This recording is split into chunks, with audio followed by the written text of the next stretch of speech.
Magluto nga pala tayo ng ating pancake ngayong tanghali para sa ating merienda. O ayun na nga mga idol, naka-ready ng ating powder. Lagyan na natin ng ating tubig.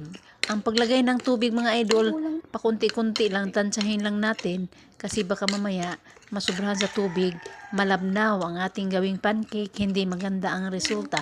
O imikos-mikos nating mabuti hanggang sa ma-blend ang kanyang powder. Pag na-blend na ang powder mga idol, maglagay na tayo ng isang itlog. O isang itlog lang mga idol kasi hindi naman maraming powder ang lagay natin. Ngayon maglagay na tayo ng mantika sa ating frying pan para habang nagmi-mix tayo, iinit na siya. O ayan na nga mga idol, i-ready na natin at tayo maglagay na sa ating kumukulong mantika. O ayan na nga mga idol.